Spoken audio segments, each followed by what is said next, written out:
Halo, selamat pagi. Hari ini kita akan bercerita fantasi.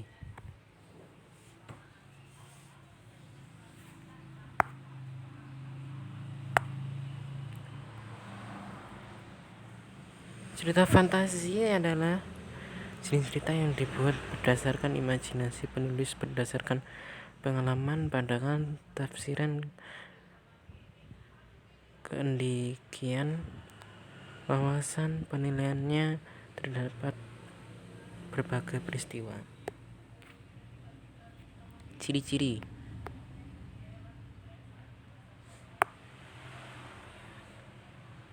latar atau lintas ruang dan waktu, tokoh yang unik, ide cerita yang terbuka, keanehan, kemisteriusan, fiksi dan atau khayalan, gaya bahasa yang bebas.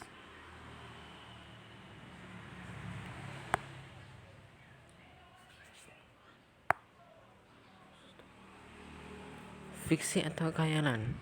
Fiksi artinya cerita rekaan, khayalan tidak ada di dunia nyata dan hanya ada dalam pemikiran manusia. Gaya bahasa yang digunakan pada cerita fantasi bersifat bebas dan tidak terikat oleh bahasa formal. Bahasa yang dipakai variatif, komunikatif, dan terdapat ragam percakapan. Keanehan, kemisteriusan, dan keajaiban. Dalam sebuah cerita akan dijumpai sebuah keanehan, ganjilan, kemisteriusan, dan keajaiban yang tidak bisa dipikirkan dengan akal sehat manusia. Ciri-cirinya: latar cerita fantasi dapat menembus ruang dan waktu. Maksudnya, tokoh cerita berada pada tempat dan waktu yang tidak masuk akal. Tokoh yang unik biasanya memiliki keunikan dalam bentuk fisik dan di luar akal sehat manusia.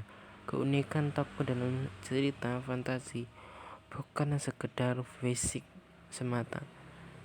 Tokoh yang diceritakan terkadang bisa memiliki kemampuan di luar logika. Ide cerita yang terbuka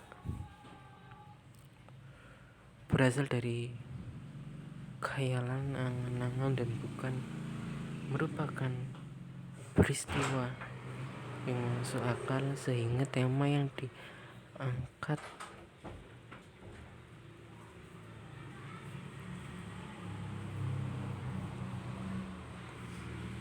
oleh cerita fantasi tidak terbatas. Tema yang ada dalam cerita fantasi dapat berupa supranatural, futuristik, fiksi, sains, mistis, dan sebagainya. Jenis-jenis teks cerita fantasi.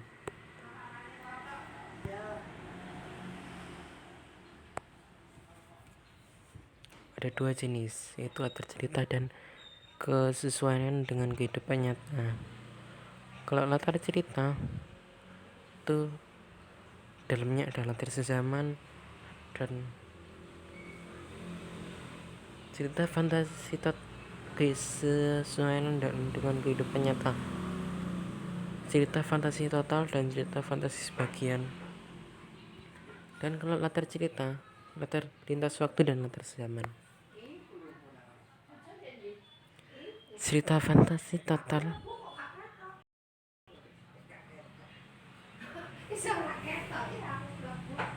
cerita yang keseluruhan ceritanya dikisahkan merupakan hasil imajinasi penulis. Cerita yang dikisahkan adalah khayalan dan tidak ada di kehidupan nyata. Cerita fantasi sebagian. Cerita yang sebagian dilaksanakan masih menggunakan nama atau rangkaian peristiwa yang ada di dunia nyata atau tempat serta waktu masih dalam kehidupan nyata. Latar cerita, latar waktu zaman. Cerita fantasi dengan latar waktu zaman menggunakan dimensi waktu dan ruang hanya satu masa. Latar lintas waktu, cerita fantasi dengan latar lintas waktu adalah cerita yang fantasi yang menggunakan dua masa.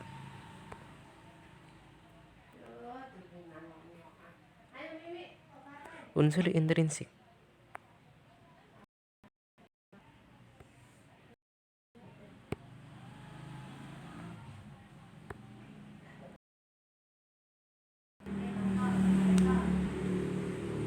Satu, tema, gagasan atau ide cerita yang mendasari suatu karya. Tema menjadi dasar pengembangan seluruh cerita. Tokoh dan penokohan. Tokoh dan penokoh telah beda jauh. Tokoh, pelaku, penokohan watak atau perilaku total. Tokoh protagonis yaitu perwatakan yang positif atau baik. Tokoh antagonis yaitu tokoh menyampaikan nilai-nilai negatif. Tokoh tritagonis yaitu tokoh penengah atau netral. Latar atau setting, keterangan tempat, waktu, dan suasana yang diciptakan oleh pengarang untuk menggambarkan peristiwa yang dikisahkan secara konkret. Amanat, pesan moral yang ingin disampaikan pengarang kepada pembaca mengenai cerita yang dikisahkan. Yang terakhir ada alur, rangkaian peristiwa yang terjadi berdasarkan hubungan sebab akibat dalam cerita yang dikisahkan. Ada 3 jenis alur, yaitu alur maju, mundur, dan campuran. Terima kasih anak-anak sudah belajar pada pagi hari ini, dibaca-baca lagi, dimengerti. Banyak membaca, banyak berlatih. Terus habis itu patuhi protokol kesehatan, makan yang banyak, dan tetap jaga kesehatan. Sampai jumpa pada video-video selanjutnya. Selamat pagi, Tuhan memberkati.